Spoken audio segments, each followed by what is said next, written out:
The game of Baccarat, which is sometimes known as Punto Banco, has always had a reputation as being for the richest gamblers, and that usually scared off the average player.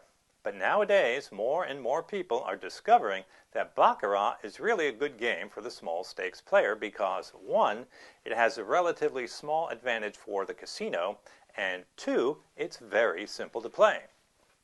Some of the fancier casinos, such as Caesar's Palace or Bellagio, will offer some large Baccarat tables that can seat up to 14 players.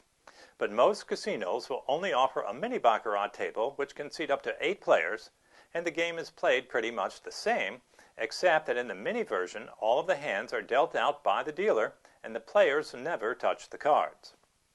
Other than that, the rules are virtually the same. Oh yes, one other difference you'll find is that betting minimums will always be lower on mini Baccarat, and it's usually pretty easy to find a table with a $10 minimum. Now, as noted before, the game of Baccarat is very simple to play, and that's because the only decision you have to make is what bet you want to make from the 3 that are available: player, banker, or tie. After the players make their bets, the game begins and two two-card hands are dealt from a shoe that usually contains 8 decks of cards. One hand is dealt for the banker and another is dealt for the player. The values of the 2 cards in each hand are added together, and the object of the game is to have a total as close to 9 as possible. After the values of the first 2 cards in each hand are totaled, a 3rd card can be drawn by either the player, the banker, or both. But the decision as to whether or not a 3rd card should be drawn is not decided by the dealer or the players. It is only decided by the rules of the game. All of the 10s and all the face cards are counted as zeros, while all the other cards from ace through 9 are counted at their face value. So a hand of Jack 6 has a total of 6, 10-4 has a total of 4, 10-7 has a total of 7, and Ace Queen, which would be a great hand in blackjack, only has a total of 1. The other thing about adding the cards together is that no total can be higher than 9. So if a total is 10 or higher, you have to subtract 10 to determine its value. For example, 8 and 8 total 16, but you subtract 10 and your total is 6. 9-5 has a total of 4, 8-3 has a total of 1, and 5-5 has a total of 0. Once again, the object of the game of Baccarat is to have a total as close to 9 as possible. So, after the first 2 cards are dealt, if either the player or banker hand has a total of 9, then that's called a natural, and that hand is the winner. If neither hand has a total of 9, then the next best possible hand is a total of 8, which is also called a natural, and that hand would be the winner. If both the player and the banker end up with the same total, then it's a tie and neither hand wins. Now, if neither hand has an 8 or 9, then the rules of the game have to be consulted to decide whether or not a 3rd card is drawn. Once that's done, the values of the cards are added together again, and whichever hand is closest to a total of 9 is the winner. If both hands end up with the same total, then it's a tie and neither hand wins. If you want to bet on the player hand, just put your money in the area marked player, and if you win, you'll be paid off at even money, or $1 for every $1 you bet. The casino advantage on the player bet is 1.24%. If you want to bet on the banker hand, you would place your bet in the area marked banker, and if you win, you'll also be paid off at even money. But you'll have to pay a 5% commission on the amount you win. So if you won $10 on your bet, you would owe a 50-cent commission to the house. The 5% commission is only required if you win and not if you lose. The dealer will keep track of the amount you owe by putting an equal amount in a small area on the table that corresponds to your seat number at the table. So if you're sitting at seat number 3 and won $10 on the bank hand, the dealer would pay you $10 and then put 50 cents in the number 3 box. This lets him know how much you owe the casino in commissions, and when you get up to leave the table, you'll have to pay the dealer whatever amount is in that box. After adjusting for that 5% commission, the casino advantage on the banker bet is 1.06%. Finally, if you want to bet on a tie, you would place your bet in the area marked tie, and if you win, you'll be paid off at 8-1, or $8 for every $1 you bet. The big payoff sounds nice, But actually, this is a terrible bet because the casino advantage is a very high 14.36%, and this bet should be avoided. As you've seen, the casino advantage in Baccarat is very low, except for the tie bet.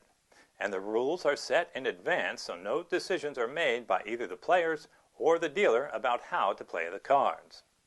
This means that unlike blackjack, where you have to decide whether or not you want another card, you have no decisions to make and no skill is involved. This also means that Baccarat is purely a guessing game, so even if you've never played the game before, you can sit at a table and play just as well as anyone who's played the game for 20 years. This is the only game in the casino where this can happen, and that's why I tell people that Baccarat is an especially good game for the beginning player, because you need no special knowledge to take advantage of those low casino edge bets. The only part of Baccarat that gets a little confusing is trying to understand the rules concerning the draw of a third card.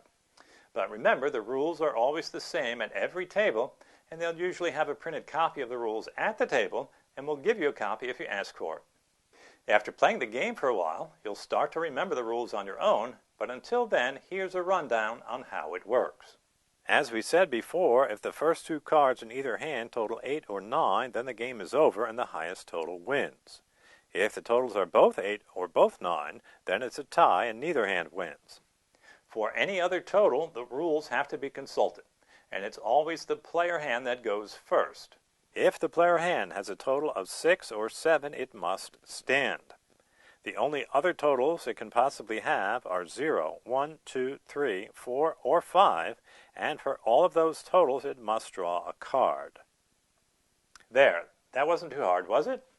If the player hand has a total of 6 or 7, it stands, and for anything else it has to draw a card. Well, that was the easy part, because now it gets a little complicated. After the player hand is finished, the banker hand must take its turn, and if its first two cards total 0, 1, or 2, it must draw a card. If its two cards total 7, it must stand. The only other possible totals the bank can have are 3, 4, 5, or 6, and the decision as to whether or not a third card is drawn depends on the third card that was drawn by the player hand. These rules are rather complicated, and we are showing them here on the screen if you want to see what they are for any given situation. There you have it. Those are the rules of Baccarat concerning the draw of a third card. As you saw, they were a little complicated, but remember that you don't have to memorize the rules yourself, because the dealer will know them and play each hand by those rules. But you can always ask for a copy of the rules at the table to follow along. Now let's try some sample hands. The player hand has Queen 9 for a total of 9, and the banker hand has 10-8 for a total of 8. Which hand wins? Both hands are naturals, but the player hand total of 9 is higher than the banker hand total of 8, so the player hand is the winner. If the player hand has Queen 6 for a total of 6, and the banker hand has Ace-Jack, which equals 1, what happens? The player hand must stand on its 6, and the banker hand must always draw when it has a total of 0, 1, or 2. So, if the bank hand draws a 10, then the player hand wins 6-1. What happens when the player hand has 10-5 and the bank hand has 6-10? The player hand must draw, and let's say it gets a 7 for a total of 2. The banker hand has a total of 6, and if it could stand on that total it would win because its 6 is higher than the 2 held by the player. Of course, if you were betting on banker, that's exactly what you would want to happen, but unfortunately for you, the rules require the bank hand to draw another card whenever its first two cards total 6, and the third card drawn by the player is a 7. So now, instead of having a winning hand, you have to hope that the card you draw isn't a 4 or 5, which would both make you a loser. You also wouldn't want to draw a 6, because that would give you a total of 2, which would give you a tie. In this case, the bank hand goes on to draw a 4, which gives it a total of 0, and it loses 0-2. All right, now that you know how to play Baccarat, we come to the important question, which is, how do you win? Well, as I said before, if you bet on player, you'll only be giving the casino a 1.24% edge. And if you bet on banker, you'll be giving the casino an even more modest edge of just 1.06%. While both of these are pretty low edges to give the casino, you are still stuck with the fact that the casino will always have an edge over you, and in the long run, the game of Baccarat is unbeatable. So if that's the case, then how do you win? Well, the answer to that is very simple. You have to get lucky. And that's the only way you can win at Baccarat.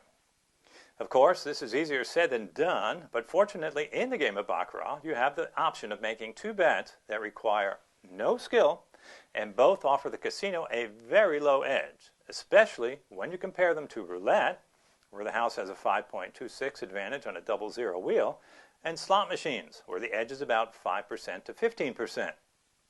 I always stress the point that when you gamble in a casino, you have to play the games that have the lowest casino edge in order to have the best chance of winning.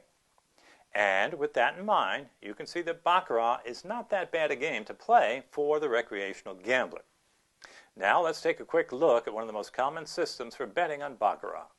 One thing that many Baccarat players seem to have in common is a belief in streaks. And the casinos accommodate these players by providing scorecards at the table that can be used to track the results of each hand. Many players like to bet on whatever won the last hand in the belief that it will continue to come in, and they hope for a long streak. The thinking for these players is that since Baccarat is purely a guessing game, it's just like guessing the outcome of a coin toss. And chances are that a coin won't alternately come up heads, tails, heads, tails, heads, tails, but rather that there will be streaks where the same result will come in for a while. So, is this a good system? Well, actually, it's no better and no worse than any other system, because no matter what you do, you'll still have the same casino edge going against you on every bet you make. 1.24% on the player and 1.06% on the banker. The one good thing about a system like this, though, is that you don't have to sit there and guess what you want to play each time. Instead, you go into the game knowing how you're going to play, and you don't have to blame yourself if your guess is wrong. Instead, you get to blame it on your system. That's all you need to know about how to play and how to win at Baccarat. Thanks for watching, and best wishes for good luck in the casino.